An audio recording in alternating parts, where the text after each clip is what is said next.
बिस्मिल्लाहिर्रहमानिर्रहीम। अस्सलाम वालेकुम। कायद-ए-आज़म रीजनल स्कूल और कॉलेज नाज़िराबाद कराची कैम्ब्रिज सेक्शन से मैं आपके सामने मौलमा उर्दू में सुज़मा सुहेल जमात हश्तम के एक उर्दू अदब के लेक्चर के साथ हाज़िर हूँ।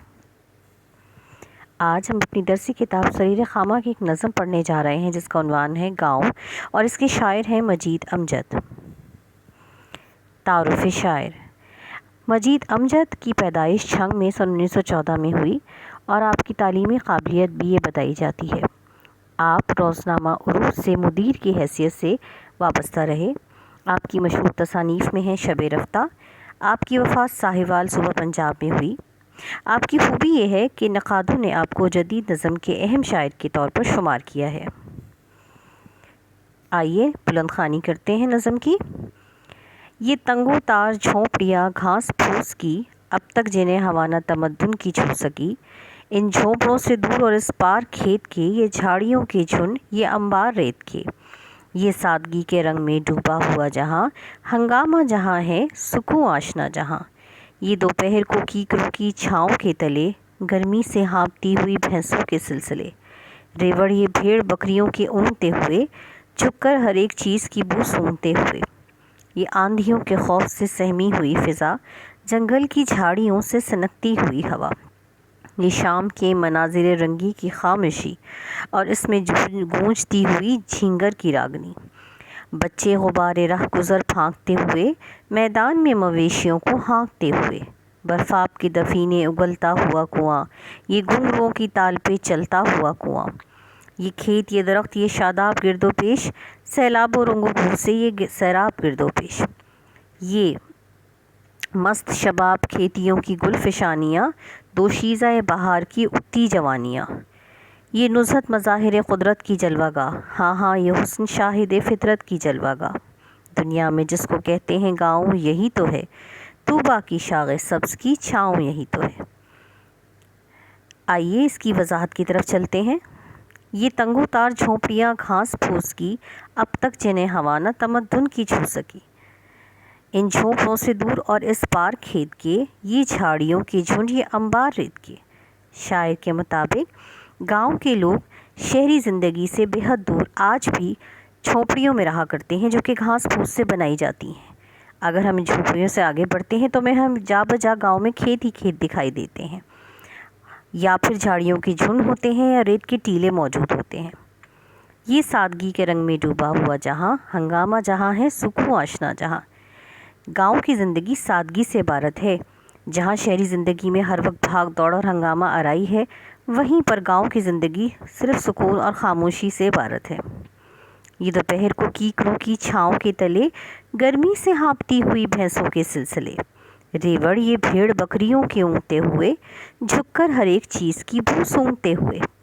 दोपहर का मंजर बयान किया जा रहा है कि किस तरह कीकर के दरख्तों की छाँव के तले जो ठंडक की ज़मानत देते हैं, वहाँ पर आपको थकी हुई, गर्मी से हाँफती हुई यानी थकी हुई भैंसें या मुख्तलिफ़ मवेशी हैं या भेड़ बकरियों के रेवड़ सस्ताते हुए आपको दिखाई देते हैं, या फिर किसी चीज़ की बू सूंघते हुए आपको नज़र आएंगे। ये आंधियों के खौफ से सहमी हुई फ़िज़ा, जंगल की झाड़ियों से सनकती हुई हवा।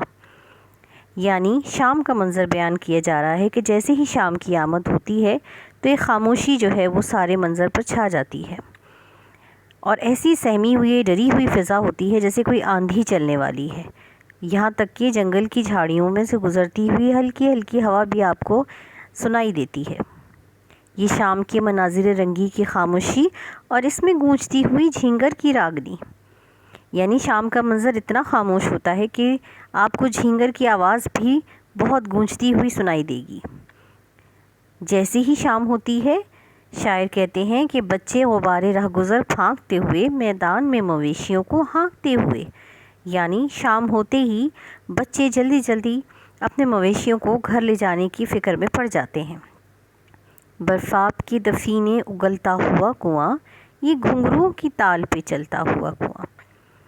आपको मालूम है कि गांव में पानी पीने के ज़राए में ट्यूबवेल या कुआं या नहर का पानी होता है। ज़्यादातर वहाँ पर लोग कुएं से पानी लेते हैं और कुएं का पानी नहायत सर्द होता है, यानी कि ठंडा होता है। یہ کھیت، یہ درخت، یہ شاداب گرد و پیش، سیلاب رنگ و بو سے یہ سیراب گرد و پیش۔ گاؤں کے مناظر بیان کیے جا رہے ہیں کہ گاؤں میں کہیں کھیت ہیں، کہیں درخت ہیں، ہریالی ہی ہریالی آپ کو ہر جگہ نظر آتی ہے، ہر جگہ آپ کو رنگ ہی رنگ نظر آتے ہیں۔ مست شباب کھیتیوں کی گلفشانیاں، دوشیزہ بہار کی اٹھتی جوانیاں، یعنی جو ہرے بھرے کھیت ہیں وہ آپ کو ایسے دکھائی دیتے ہیں جیسے کوئی خوبصورت نوجوان حسینہ ہو۔ یہ نزہت یعنی یہ خوبصورتی مظاہر قدرت کی جلوہ گئے، یعنی اللہ تعالیٰ کی بنائی ہوئی چیزوں کی نشانی پیش کرتی ہے کہ کس طرح سے اللہ تعالیٰ نے چیزیں اپنے ہاتھ سے تخلیق کی ہیں۔ ہاں یہ حسن شاہد فطرت کی جلوہ گئے۔ یقیناً یہ خوبصورتی جو آپ کو دکھائی دیتی ہے یہ اللہ تعالیٰ کی فطرت کی گواہی دیتی ہے۔ اور آخری شعر میں شاعر کہتے ہیں کہ اگر دنیا میں کسی کو جنت دیکھنی ہے تو اس کو چاہیے کہ وہ گاؤں دیکھے۔ یوں اس نظم کی اشعار کی وضاحت میں نے آپ کے سامنے پیش کی،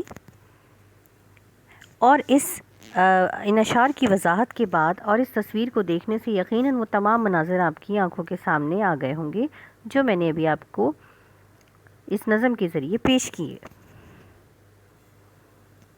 منظر نگاری، کوئی بھی منظر اس طرح تحریری طور پر بیان کریں کہ پڑھنے والے کو یوں لگے جیسے وہ یہ منظر دیکھ رہا ہے، اس کو منظر نگاری کہا جائے گا۔